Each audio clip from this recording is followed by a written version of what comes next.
Hey, just a heads up that the following content may be disturbing or triggering for some listeners and is not appropriate for children. Please take care of yourself and others who may be listening with you.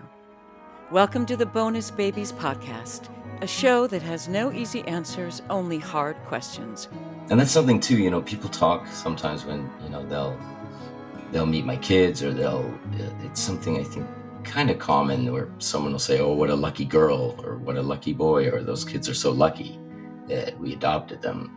And I've always had a problem with that because they're not lucky. I mean, neither one of their birth parents could raise them. And that's not lucky. So for me, I feel like that's to the opposite. I mean, they got dealt not the best hand in the beginning. And I think that Elizabeth and I are the ones who are unbelievably lucky to get to be their parents. Can you tell me what you call the kids who you've cared for over the years? We feel that the children that we receive coming into our home are bonuses. So we call them bonus babies. I love that. This is your host, Jayne Amelia Larson, and I'm a CASA, a court-appointed special advocate volunteer for youth in foster care. Yeah, I know it's a mouthful. In the same way a CASA works, I explore all things in the foster care maze by talking to kids, parents, caregivers, attorneys, social workers, therapists, really anybody and everybody who will speak to me to keep the conversation open and the information flowing about all things CASA. Hi, this is Jake Everly, the producer of the Bonus Babies podcast, and today Jayne Amelia speaks with Warren Press. Warren and his wife Elizabeth had difficulty having their own children, and so they decided to try and adopt. They adopted 2 babies, one 4 years after the other, and they had a long journey making that happen. This is their story. Here's Warren Press.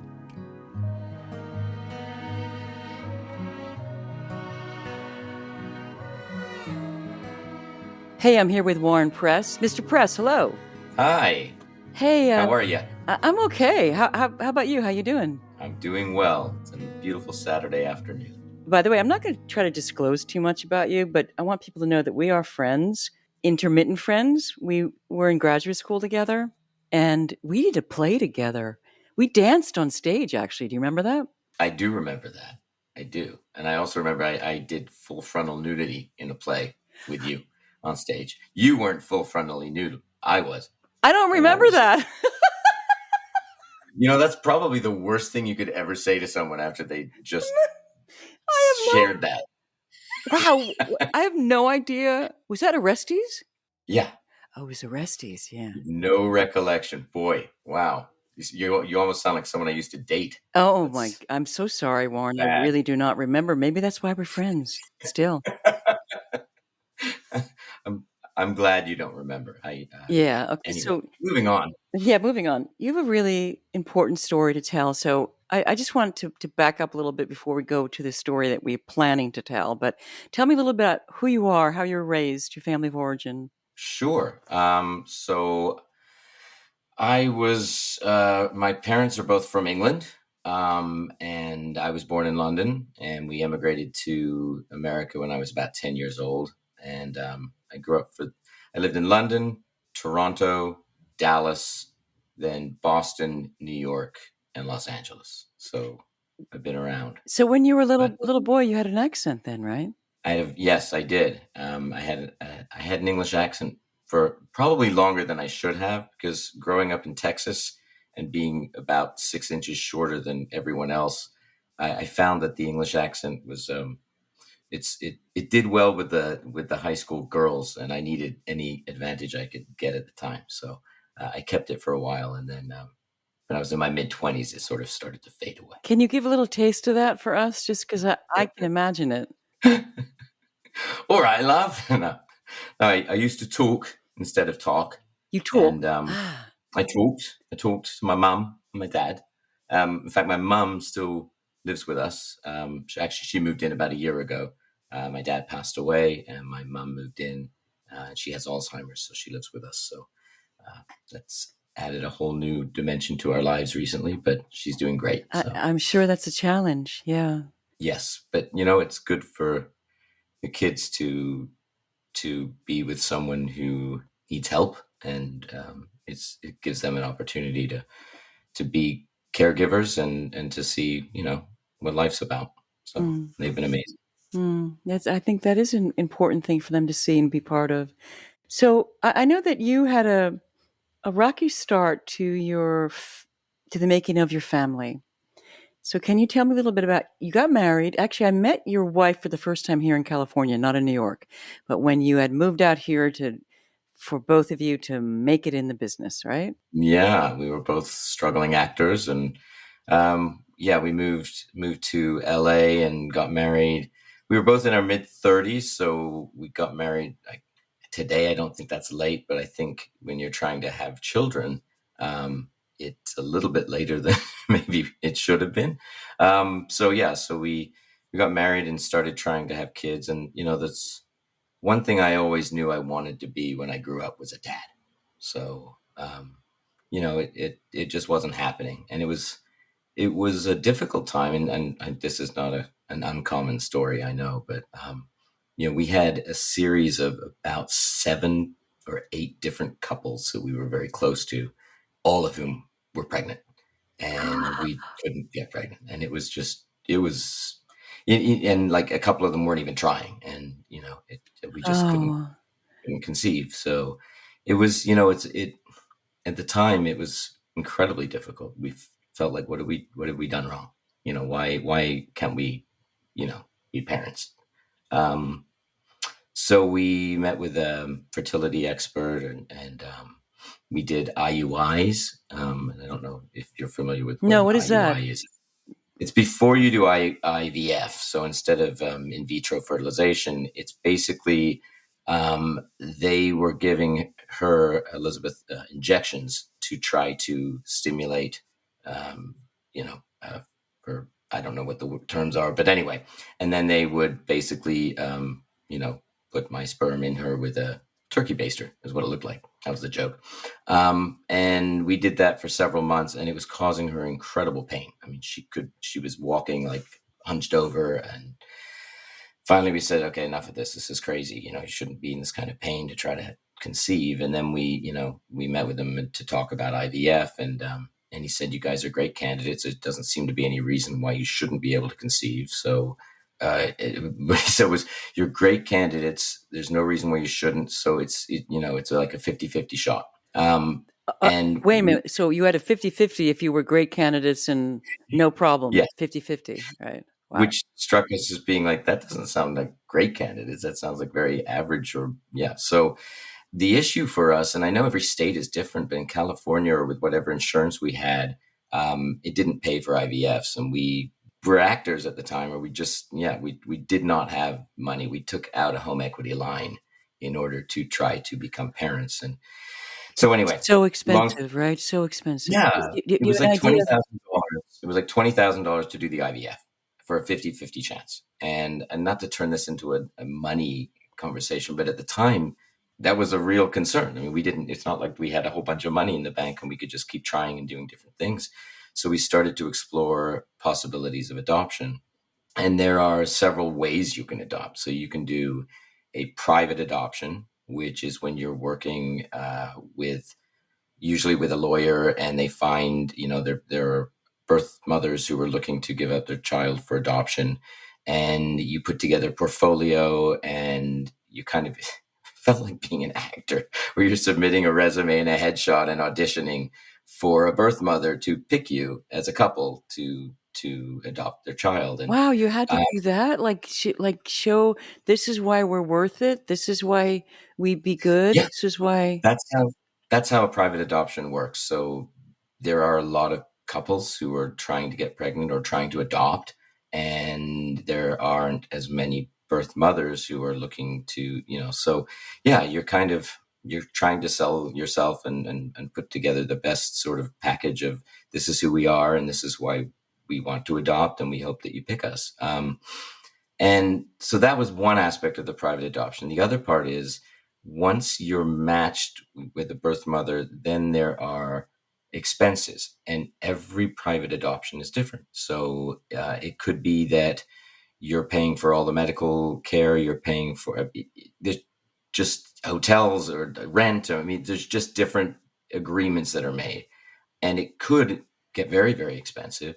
Not all the time, but it could. And at the end of the day, after the birth mother has given birth, she isn't obligated to give you her child. I mean, she can change her mind, and it happens. I don't know percentage wise how often, but it scared us a lot. The whole idea of putting our eggs in that basket. It's a terrible analogy, but anyway, we just it just scared us. So we had also looked into FOST adopt, which is when you work with the county, which you know a lot about, and you are basically a foster parent. And then at some point, if they terminate the birth parent's rights, then you can adopt. That at the time was also scary to us because we knew that we could wind up with a child and then have the child removed and given back to the birth mother or father or relative. And that But was of just course, scary. what's difficult about that is that you might really fall in love with the child. Ideally, you fall in love with the child, and then Absolutely. and And then you have to say goodbye, right. which gets me very emotional just at the thought of it, because we ended up in that place later, and I'll tell you about that as we go on. But so we ruled that out, and then there's international adoption, and with international adoption, there are a handful of countries in the world that have international adoption, and it's typically it isn't typical. It's usually countries that are poorer, or for whatever reason they don't have the social welfare network or ability to take care of infants, and they are open to people coming from other countries and adopting. So we explored again various options, and we landed on doing an adoption from China, and this was 17 years ago. Of all the options, it felt like the most, I don't want to say cut and dry, but it felt like we would actually be able to have a child. All the other options just were fraught for us anyway at the time, with too many unknowns and too many things to frighten us. So we decided to go forward with a Chinese adoption. The main thing with the Chinese adoption, and again, this was 17 years ago, very different now, but it was basically a paper chase. You needed to get all kinds of documents about, your birth certificate, your marriage certificate, your this and that, but then you have to have everything notarized. Then you have to have it certified from the state. Then you had to have the national. It was just a paper chase, whatever, but it was doable, and we basically spent months tracking down things and getting all the stuff done, getting it put together with an agency. And about 10 months later, we had our daughter, Natalie. But before that, we actually got sidetracked because we got a phone call from people who call themselves facilitators that we had spoken to in the beginning when we were trying to decide which road to take. And they basically facilitate adoptions for private adoptions. So we had basically decided we were going to China. We started the process, and then we got a phone call from these facilitators saying, "Hey, we met with you a few weeks back. We have a birth mother. She's 8 months pregnant, and she's the couple that she's been dealing with have dropped out last minute. She's in Utah. If you can get her here, we can get this to happen. But you'd have to get her and her husband and their 5 children on a bus." Because she can't fly, but we need to do it right away. So as I'm saying this to you, I'm realizing how absurd it sounds that you have to rush to do all this. But at the time, we were desperate. We wanted to be parents, and we said, okay, great. So we got them here. We put them up in a hotel, and this was on a weekend. And then we contacted the attorney that that she had told us to call. Anyway, long story short, we find out that this wasn't the true story, and we ended up losing like $8,000 because the facilitator wanted to be paid or needed to be paid up front, and then we had the hotel and the bus and the this and the that, and that completely sidetracked us and caused a lot of tears. And So the whole thing was a scam, or was it just like a messy thing that went wrong, or we both? we think that the facilitators needed money. I don't think it was a scam. I think they spoke to this woman and she told them the story. They believed the story, but before calling us, they should have verified the story. They should have spoken to people in Utah. They should have made a few phone calls to make sure that what she was saying was true. And in fact, what happened, those phone calls came after they'd arrived, after we'd paid them their $5,000 holding fee. Then the lawyer made these phone calls and found out that this couple had not left, changed their mind, that she had actually left on them. And there were a whole bunch of things that were just, yeah. So we were, I spent one night at the hospital with her, being grilled by the hospital to pay the hospital bills. And it was just a big mess. Wow, this When is you're, awful, and you're so vulnerable and trying to make a family, and yeah, it's just that's brutal.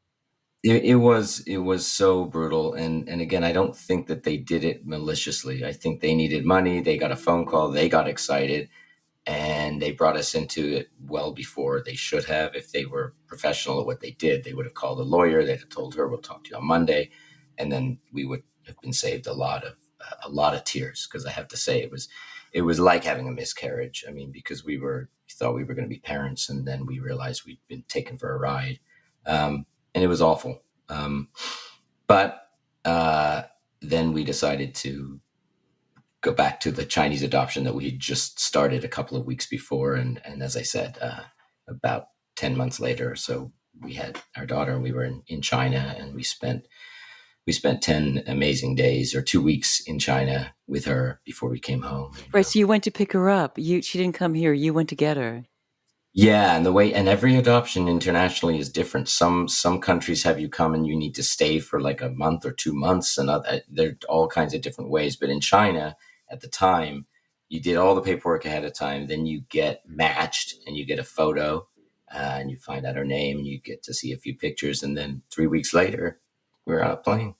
Weren't you worried that you would do all that and then lose the baby again? Not with the Chinese adoption, and I think that was the whole reason that Because we it was so initially cut and decided. dry. It was so It was thorough. cut It and was dried. so. It was so much legal paperwork between the countries, and between, you didn't feel like there was somebody, standing in a corner, who was going to like hit you up for money it was so well organized. And we worked with an amazing agency, and they're called CCAI, China Children Adoption International, which they now do other international adoptions. I'm So mentioning them because they're phenomenal. They walked us through every single piece. And then no, we weren't worried with that. I mean, I guess maybe we were worried that it would get delayed or something could happen. But we felt much more confident in that happening, because we could see, there's a timeline, and you're seeing the couples or the families who are being adopted or matched ahead of you, and you know that you're next in line. And so, yeah, so yeah, we felt confident. it sounds pretty transparent. I mean, as much as it can be, right? That is the perfect word. It was very transparent. And there were some other international adoptions that weren't transparent. And we had friends who had gone to a country in South America and got shaken down. They had to come up with money like on the spot, and just things like that. You hear stories, and that's why I think doing your homework and making sure that you feel comfortable with the direction that you're going, is hugely important for anyone who's thinking about adopting.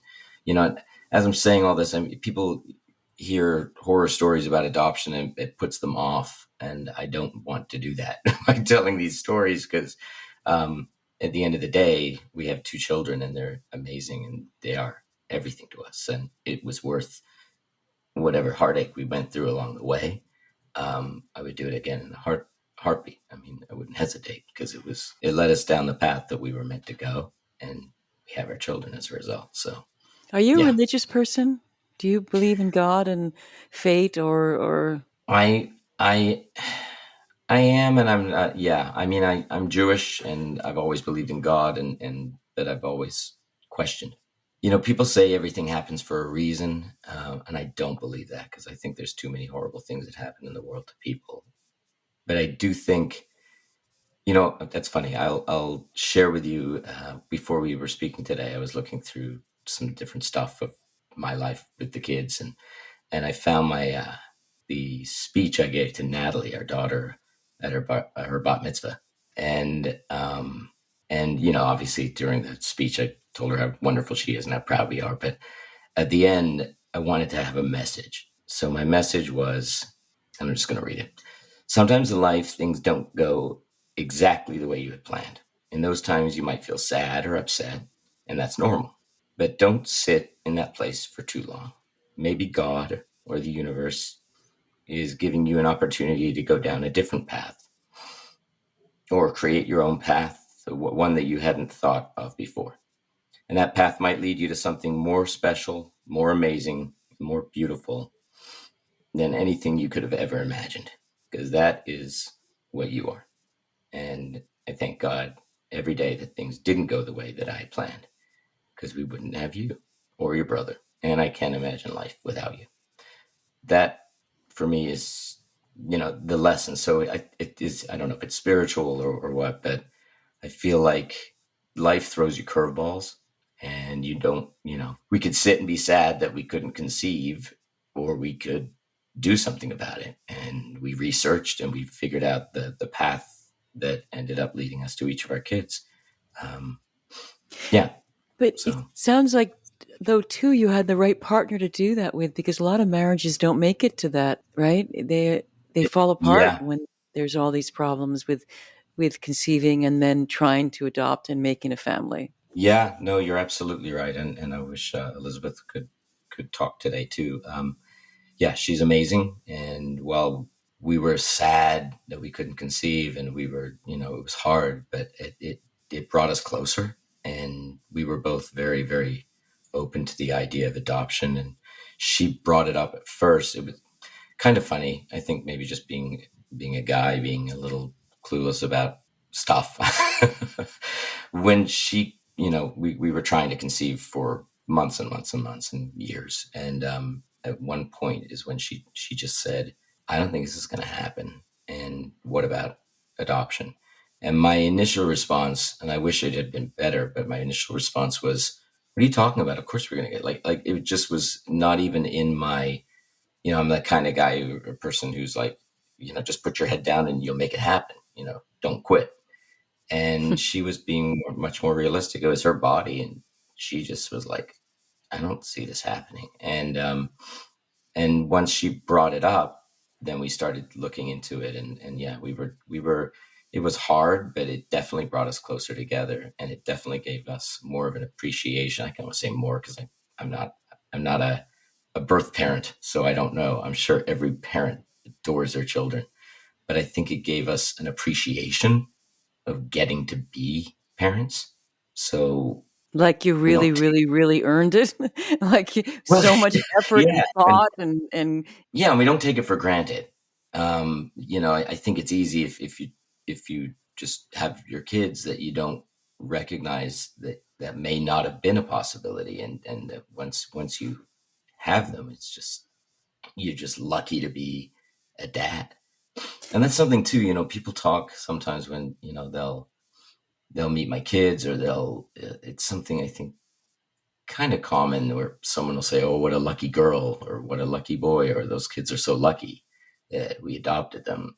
And I've always had a problem with that, because they're not lucky. I mean, neither one of their birth parents could raise them. And that's that's not lucky.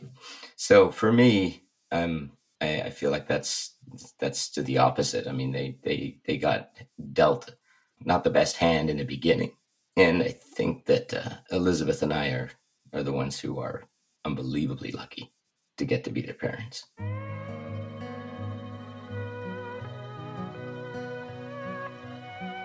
So what was it like when Natalie first came home? I mean, right? I mean, your whole life changed on a dime, right? You couldn't. There was no prep for it, really. Immediately. Yeah, it was funny because we talked about it, because our lives for several years were just about becoming a parent or becoming parents. And then it was like, oh, now we have her. What do we do? And we had the books and everything, but it was just it was just amazing and so joyful to get to be a dad and for her to get to be a mom. And she was 9 months old when we adopted her. So in the beginning, it was a little tricky because in the orphanage, she was one of like 40 babies on in one big room. So she didn't have any. She couldn't sit up at 9 months. She couldn't feed herself, or she couldn't eat anything solid because she'd basically been lying in a crib. And I think they would come in, they would change them, they would prop them up and give them a bottle, but they didn't hold them. They didn't give them the things that a baby needs. They didn't have the love and the touching and the ability to build up muscle. Usually, you're holding a baby, you sit them up, and or you pick them up and they stand in your lap and all that kind of stuff. And she hadn't had that, so we had a physical therapist and an occupational therapist working with her to get her to be able to strengthen her stomach muscles and her leg muscles in order to be able to stand and then eventually walk. Obviously, she walked a little bit late because of all of those delays, but along the way, the physical therapist was saying, "Look, this is not an issue. It's just she hasn't been able to use the muscles." But each week, she was seeing a big improvement. And Right. then, So was that something that you knew might happen? Or did that just come on when she's there and you're like, oh, maybe something's not right here? yeah, it was that we didn't realize that at the beforehand, and again, clueless dad. I'm like, she's perfect, and Elizabeth's like, she should be able to sit up, and I'm like, Yeah, she wasn't bro, meeting okay. developmental goals, right? Yeah, Exactly, yeah. exactly. And we had an amazing doctor, and his whole thing was, look, I will never forget. He said, "It takes a lot to screw up a kid," which was which was exactly the kind of message you wanted to hear from your doctor, because he said, "Look, she's going to be fine. You just got to give her the opportunity to do the things that she didn't get to do, but she's going to do." And she was deaf in one ear, and it turns out there had just been a buildup in her ear that had to get cleaned out, and we thought she was deaf, and she was, I guess, because she couldn't hear anything in the ear. But yeah, our doctor ended up fixing that without any kind of surgery or anything. It was just a blockage that he kind of knew how to get unclogged. Wow. Yeah. Wow. Wow. Yeah, there were a lot of things that we were, I think when you have the baby from birth, and you're with everyone else and who's going through the parenting classes and things, you just kind of, there are certain things that are happening and everybody's sort of experiencing with somewhat different times. But with Natalie, it was all very delayed. But yeah, she ended up catching up just like the doctor said she would, and she was great. And then you also have a son. So what happened with that? Oh, him. Yeah, our son is 4 years younger than our daughter, and he's amazing. So when we got back from China, we wanted to start a second adoption immediately, but the Chinese government wouldn't let you do it straight away. They have a policy where you had to be with your baby for a year before you could start another adoption, which was a really smart policy. They didn't want to, in case there was a parent or parents who just shouldn't be parents. And also, by the way, there were follow-up meetings, check-ins from social workers and things to make sure that you're being responsible parents. So we Can I just stop started. you for a second? Yeah, I'm yeah. just amazed because I would never. I'm just pleased to hear you talking about that. This sounds like a pretty good system that they had, and with lots of checks and balances and making sure that things could work. I'm kind of surprised because the whole fact that there were so many girls to adopt gives me pause in everyone, right? Yeah, and that was part of the agreement between the Chinese government and the U.S. government, is that any agency that was dealing with the Chinese adoption had to hit certain checkpoints and do certain things. So before we could adopt, and before you can adopt, even domestically with private adoption or with foster adopt, you have to have a social worker. They have to come to your house. They have to make sure you baby proofed it. You have to, I remember we had like a butcher block with the knives on the counter that had to go away, and it had to be up locked, and I mean everything. So, I think you only hear about bad things that happen in foster care or in adoption. Like if there's that one couple who abused a child and it's literally, I don't know, point half a percent of the adopting parents in America, those are the stories people hear about. And it gives people a bad taste about adoption. It makes them think, oh, whatever. But I think for the most part, that's just not the case. I mean, they really put you through a lot of tests to make sure that you are, that you're fit to be parents. In fact, funny thing. So with the Chinese adoption, and I will talk about Solomon because he's too amazing not to talk about. But they, in order to adopt from China, one of the things they wanted to see was photographs of you and your spouse.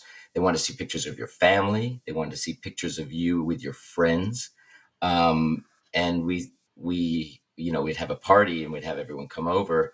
And we're like, okay, it's picture time. So we'd have, if there was, beers on the table or anything, everything had to get moved out of the way. So it didn't look like there was any alcohol there. I mean, just things to like show that, that I don't think they'd want to see beer on it, whatever. It was probably us worrying too much, but Yeah, they want to wholesome and see, healthy. They want to see, right. yeah, they want to see that you're a real couple and that you've got friends and that you've got, it was interesting. I mean, they really kind of made you jump through hoops. So with Solomon, we started a second adoption in China a year. We started to start a second adoption a year after we were back because everything went smoothly and there was no reason to not want to have a sister for her. We definitely wanted to be, have another child, and we didn't want her to be an only child. That was important for us. But by the time we started that adoption, we realized the Chinese government had slowed everything down. And it was going to be like 7 years before the second adoption would go through. And what had happened in that time when we had adopted her, the Chinese government started realizing that there was an imbalance of boys and girls in the country. And adoption in China it wasn't a concept. If you couldn't take care of your child, a family member would. So obviously there was a one child policy, and that is what led to so many girls being adopted. And I should probably explain that to anyone who doesn't fully understand what that was about. China had a one child policy. So if you wanted to get pregnant, you had to get sort of permission from the local council or local government. And once you had your child, that was it. And if you had a second child, you would be fined like the equivalent of a year's worth of pay. And it just, most people were very poor, and it just, you could have one child. But the culture was such that there was no such thing as a social security program. So your children or your child takes care of you as you get older. And culturally, the wife would move in with the husband's family and take care of his parents. So if you had it, I think a lot of people just think, that people in China just don't value women.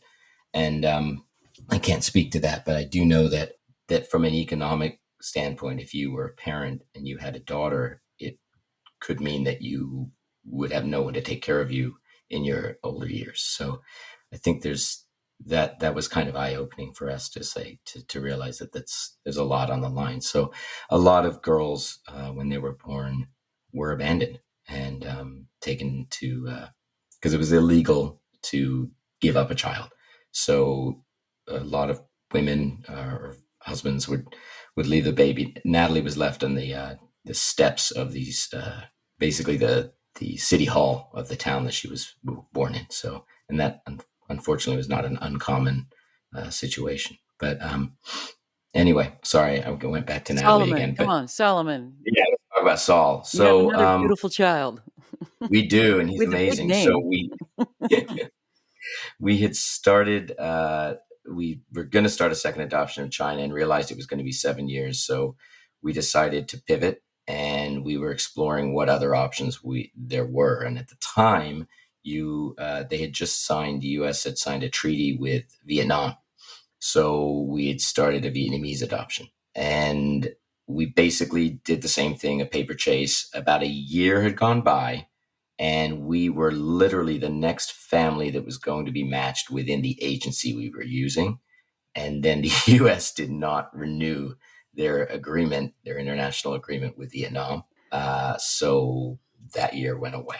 So it Wow. was, yeah, After all that again. Okay. Wow. yeah, yeah.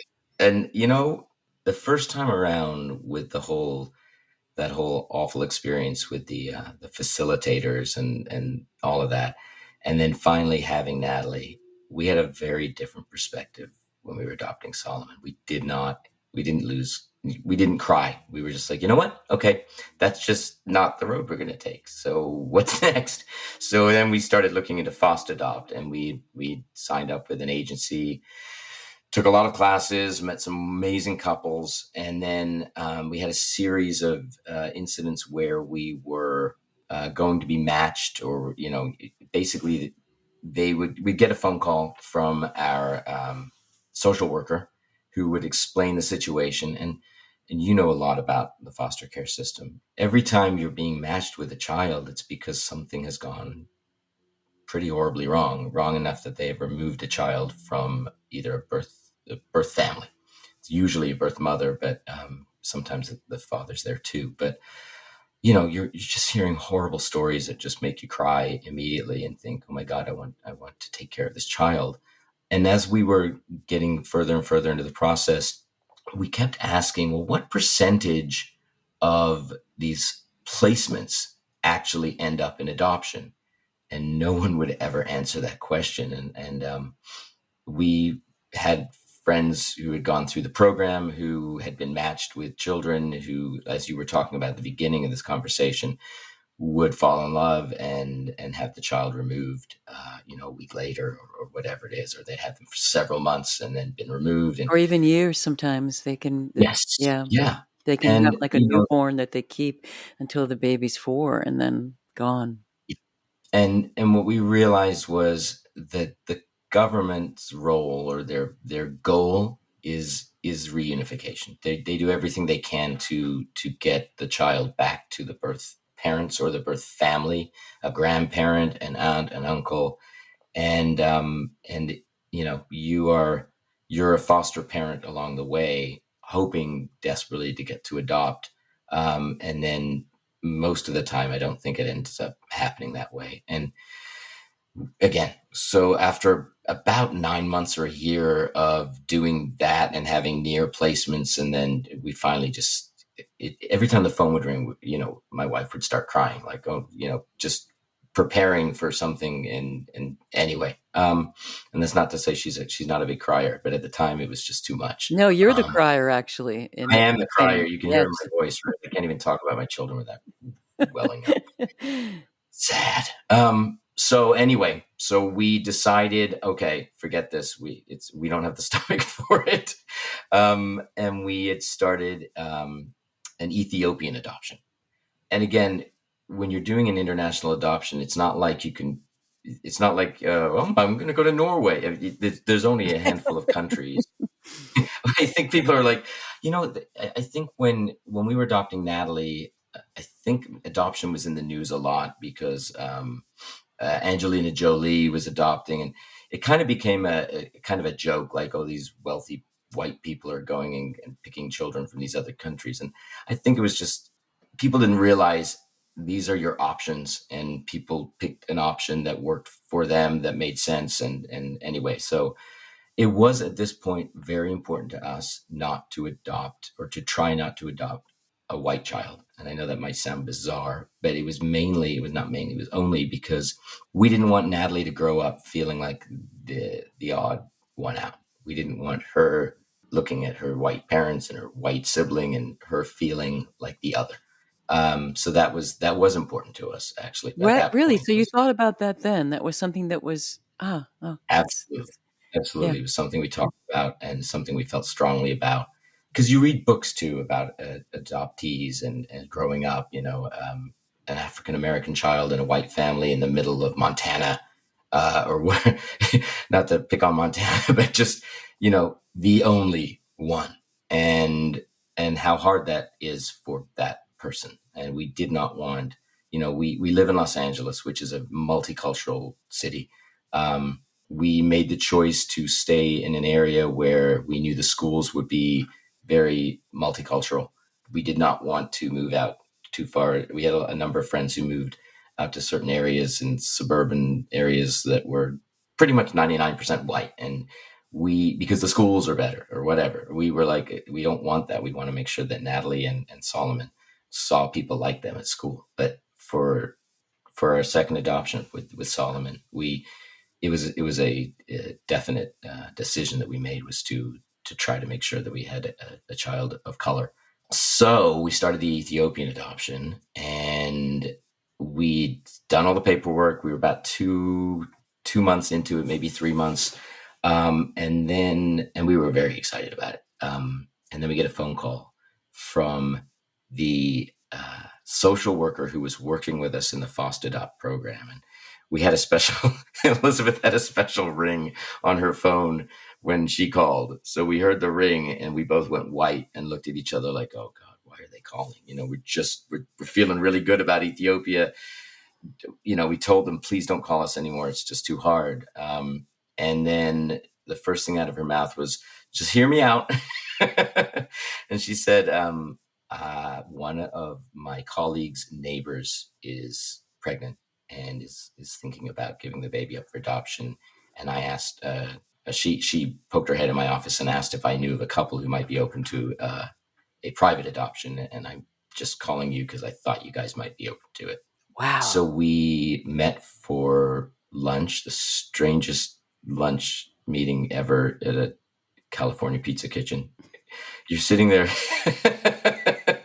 You're sitting there talking, meeting this woman, and of course we're nervous as hell, and this just awkward, strange meeting, and you're looking around at all the other tables just having a normal lunch, and it just was surreal. But anyway, we met, and she was 8 months pregnant, and 3 weeks later, Solomon was born. There I go again, crying. So it only took 3 weeks. Well, it took like 4 years and 3 weeks, but right. So you took him home right away. How did the we were transfer at the hospital when he was born? Yeah. And so we were feeding him and changing him, and we were with him. The way it worked was she had a C-section, so they wouldn't release the child out of the hospital until the birth mother left the hospital. So she had to be there for like 3 days after the birth. So we were at the hospital every day with him. And then once she was released from the hospital, we could bring him home.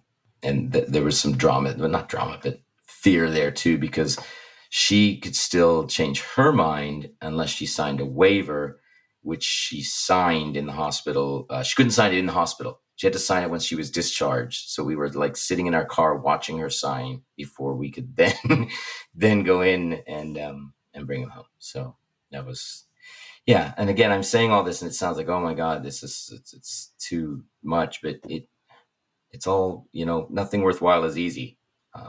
And yeah, but well, Solomon but I've seen the way you are, how you and Elizabeth are with your children, and it's like you're looking at shiny diamonds each time you gaze at them. It's like it's like they're a source of wealth and love and joy. And I mean, I'm sure it's not that way 100% of the time, but every time I've seen you, I mean, I was just watching Elizabeth stroke Natalie's hair the other day when we were at the football game.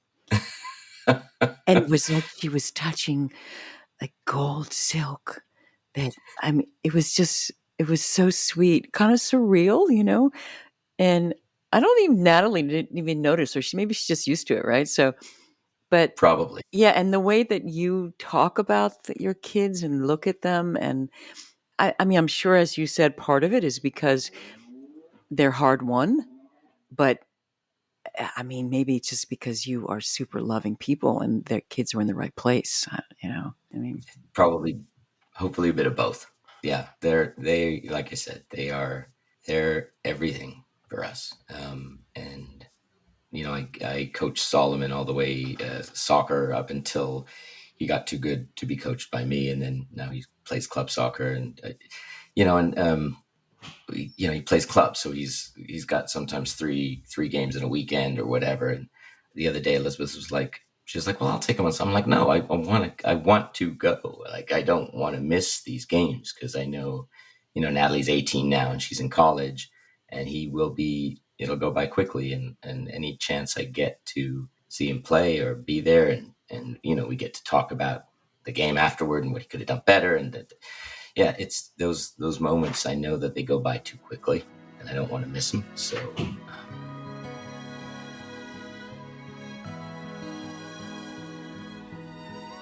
But what's really great about the way you're raising your kids is that you're not pretending they're from somewhere other than where they're from. And talk to me a little bit about that, because that's also been a very conscious choice on your part and Elizabeth's part. absolutely. And that's something, again, that, preparing to adopt, reading stories from people who are adopted. And it used to be, and hopefully it's not anymore, but that a child would grow up not knowing they were adopted. And when you're not sharing their story with them from the moment they can understand your words, um, you're basically kind of telling them that their story is not a story that they should know or be told, or there's something wrong. And no kid should grow up feeling like ashamed of who they are or where they came from. So it's really important from day one, to make sure that the word adoption, and that, that it's used regularly, and that they understand, I mean, Solomon's got pictures in his room of both of his birth parents. It shouldn't be something that they're ashamed of. It should be something that they know about. And I was always worried I was bringing up too much. Like, is this going to make it be weird for them? But at the same time, it's like, just make it part of your conversation so that they feel free to ask questions, not be worried that they're going to hurt your feelings. It should, and that's another thing too. I have several really, really close friends who were adopted. Like, two of my best friends in the world were adopted, and one of them, he recently searched for his birth mother, and he found out who she is, and she had just passed away like 2 years before. We Yeah. never got a chance to meet her. Oh. And he waited until his father, his adoptive parents, his mother and father, his father passed away like 15 years ago, and his mother passed away. He waited until they passed away, and I asked him about that, and I said, "Were you worried that you'd upset your mom?" And he didn't really fully answer it, but it made me sad for him and for his. I don't know. I want, if either of my kids want to meet their birth parents, I want to be there when it happens. I don't want them to feel like, oh, I don't, it might upset dad that I'm meeting my birth father or birth mother. I don't feel threatened by that, because that's crazy. I mean, I would want to know. And why, I would not want, I don't want my kids to be worried about hurting dad's feelings. Like it's not about me. It's about them going on their journey. And, we've talked to Natalie several times and asked her, are you interested in trying to find out? It's really hard in China to find out birth parents, but it is now. In 10 years, 20 years, who knows with the internet, what's going to be possible. Right now, she's not interested, but she might change her mind. And I hope she doesn't wait till we're not around, because she's worried about us, because I think we've let her know that we're not threatened. We would be fascinated, and we would want to be there with her. And Solomon, his situation is different, because we do know who his birth parents are. And when he gets older, if he wants to meet them, we can try to find them and hopefully be there at the first meeting. But again, that's when he decides if he wants to do that. But yeah, I think it's really important for a child to feel like their story is okay to talk about, because otherwise you're sending a really messed up message for them, feeling like it's taboo. But I also remember, though, that you one time, I was at your house, or maybe heard about it. You were actually celebrating Chinese New Year, and you've been to China with your daughter, and you're also Yes. right, and you're also doing things with Solomon to recognize he's a young Black man. Yep. That's who he is now, right? Yeah, we celebrate Chinese New Year every year. We always go down to Chinatown and do dinner. And so Natalie, when she was young, was a part of an organization called China. Well, whatever. There was an organization for Chinese adoptees in Los Angeles. So once a month, they would all get together and do an activity. So a lot of the stuff was around Chinese culture. We also had her learning Chinese and a Chinese school. Yeah. And again, we want, like you were just saying, understanding their birth, their story, who they are, and also their culture.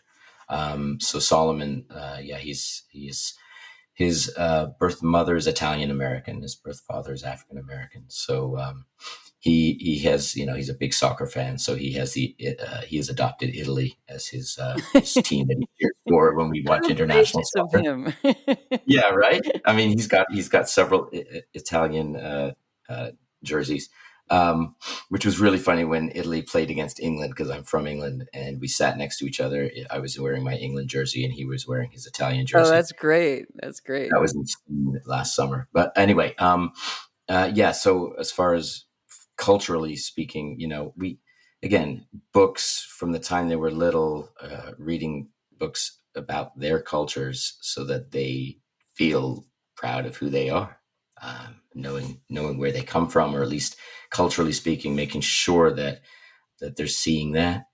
So Solomon is part of an organization right now that he just started in high school for African American high school boys. It's a mentorship program. So he once a month goes to a program where they have Black male professionals from all kinds of different career paths. And each month they sort of learn about something different. But it's really important for him to have strong role models that look like him, because I don't, and I want him to know, or we want him to again feel proud of who he is, and see that in other people, and yeah. So we've made efforts to make sure that they have that opportunity, or those opportunities. I always liked you before, but now that I hear you talking, I didn't know you were so evolved, and I admire you now. And I'm sorry I didn't admire your nudity when you were on stage together. But I'd rather be admired for being a good guy. So you really are. You and your wife have really thought carefully about the correct and right way to raise your children. Or I know that's always changing, but well, actually, that is what you're doing. You're evolving. You have evolved, right? yeah, and I hope, but raising a Black son in America it's tricky. I mean, when George Floyd happened during COVID, and we were initially trying to keep it from Solomon, because we knew we would need to have the talk with him, but we thought we'd do it like when he was 13 or 14, not when he was 11. Yeah, so I'll get very emotional talking about this. Just he literally, he literally said, when he realized what had happened with George Floyd, he said, "I thought that ended with Martin Luther King." Yeah, and we realized, okay, clearly we've not done as good a job as we thought, because we've read to him about Black leaders, and I guess we wanted him to be I don't know, blissfully ignorant for as long as possible before he realized what the world is like. But he's 14, and I'm watching him grow up, and I realize, you know, when he's going to start driving and things, they're just things that we have to be concerned about, that most white parents don't think about, and every black parent does.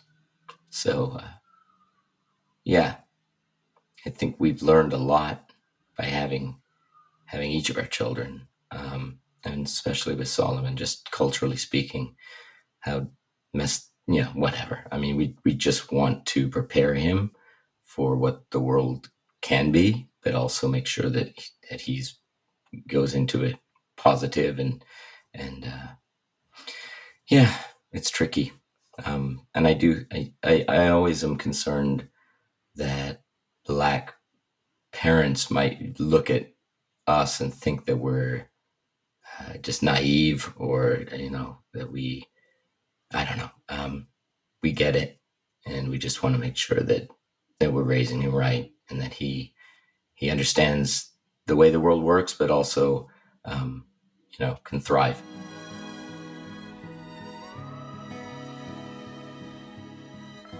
I've been asking my guests this question recently about if they think about values in their life. What kind of values were you raised with? Did you hear the term values, good values, the values I want to live my life by? Did that come up for you, or does it come up for you now? Um, I just laugh at thinking about my upbringing, because it was anyway. What? No, this is why I'm asking, because we didn't talk about values in my house. I don't Yeah, remember the term coming up, and yeah, I only began to think about it as I grew up. Now, it's not to say my family didn't have values, but right, we didn't, I don't know, we just didn't, it wasn't dinner table conversation. right, right. I grew up with a very, very angry father, so Oh, you're you right. know, Yeah. a Yeah. lot of anger at the world. But you talk about values, and I will say this: I remember when I think I was 6 or 7, and this was in Canada, and there was a gay couple who were teachers at the school, and there was a push by a lot of the parents to get them kicked out, to not be teachers.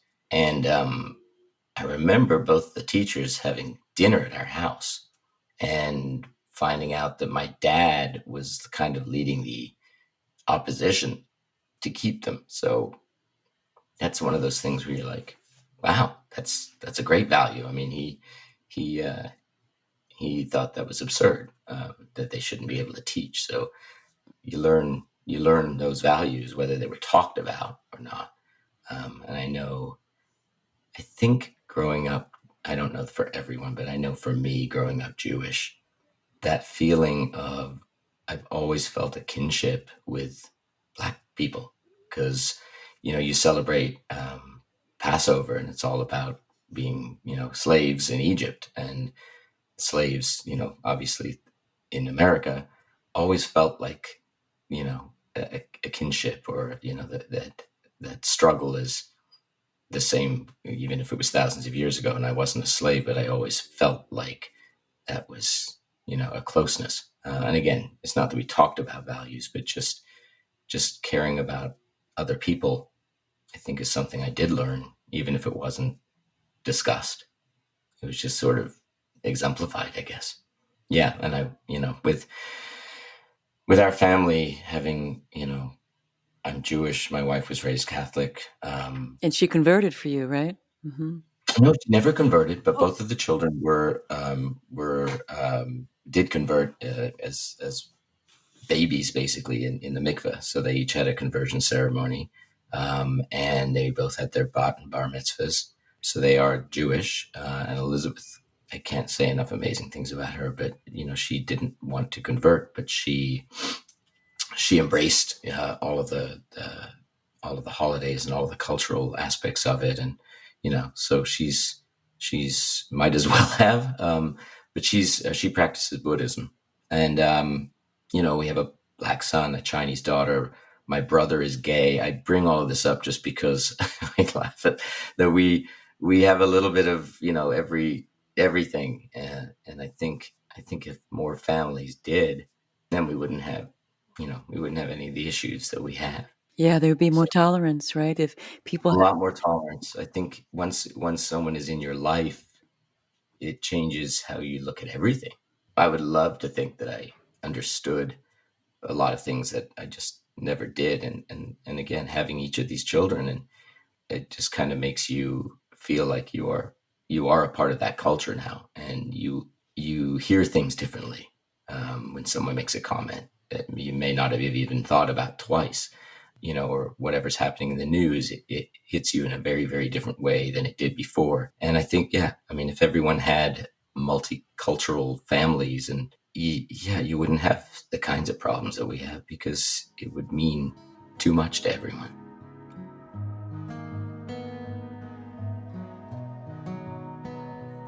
right, I have one last question that I ask all my guests, and that is, what is the one thing that no one would ever know about you unless you told them? I think I just bared my entire soul to you, so I don't know if I have anything. You might not have anything that I'm not suggesting it's a secret that you've kept. I don't keep that a secret. It's just not somebody would know. Maybe it's that you don't like asparagus. That's what one guest told me, She doesn't like to discuss it with people, but just think about it for a second, because now I'm not saying that's something that no one knows, but somebody wouldn't know about it unless you told them. Gosh, Janie, now I feel like I'm going to disappoint you. I don't have, nothing's coming to mind. I mean, I have a Mickey Mouse tattoo. Okay. Oh my gosh. I don't even know why you have that. But anyway, so he just showed it to me, everybody. It's this little Mickey Mouse a colorful Mickey Mouse on his upper arm. In the meantime, anything else you want people to know about what you and Elizabeth have been through, or what this has all meant to you? Yeah, and I may have already said it, but if I did, I want to reiterate that a lot of people, you only seem to hear negative things about adoption, I think, as far as, in the news, or, if something has gone wrong. And if you hear that it's difficult, or it's impossible, it isn't. I mean, it may take you down different directions, and it may be bumpy. It's going to be bumpy. It's not going to be smooth and, easy and happy, but that's part of the process. And at the end of the day, it's part of the story for you and your family, but it's so worth every little bump that you might get along the way. Because if you want to be a parent and you're having trouble conceiving, or just be open to adoption and pursue it and look into different avenues, and somehow it will take you down a path that that'll change your life and make it so much richer. Thank you for that. Thank you. Thanks so much, Janie, for letting me share our family story. This has been really great. No, thank you. As I knew would happen, my friend Warren did think of something he wanted to add, and he sent me this voice memo. Thanks, Warren. I remembered something about myself that only someone would know if I told them, and that's that I was the voice of General Foods International Coffees for 3 years. New, more chocolatey Swiss mocha.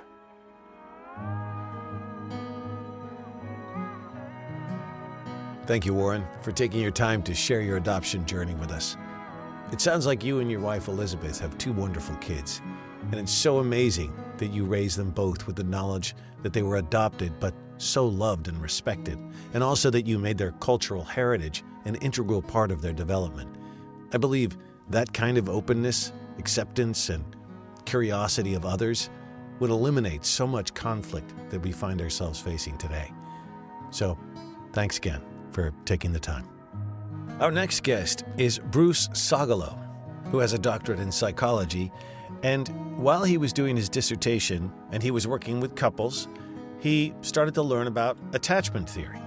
And so he started seeing adopted children and foster children and the parents of adopted and fostered children, and one thing led to another, and then that became his career for about 35 years. So tune in next time for Bruce Sogolo. Thank you for listening, and be well. If you or someone you know is harming themselves or thinking about harming themselves, go to crisistextline.org. If you see something, say something. If you suspect a child's health or safety is jeopardized in any way by parents or anyone else, contact the Child Protective Services Agency in your county. 24-hour hotlines are staffed by trained social workers who will help you through the process, and you can do so anonymously. In California, you can call the Child Protection Hotline at 800-540-4000. So if you see something, say something. You might be saving a child's life. If you want to know more about becoming a CASA anywhere in the country, go to nationalcasagal.org, and in LA, casala.org. And if you want to know more about becoming a foster parent, check out the National Foster Parent Association at nfponline.org. There's also faithfosterfamilies.org and adoptuskids.org. There's tons of other information online as well, so you can just hunt around. We also want to thank the supremely talented Christina Apostolopoulos for her beautiful original music. You can find her music on Spotify or Instagram at Christina Aposto. And also thank you to Yukon Har for his engineering. Thanks for listening, and if you like what you hear and you find it as valuable as we do, please rate us and hit subscribe. You can also make a donation at bonusbabies.org. See you next time.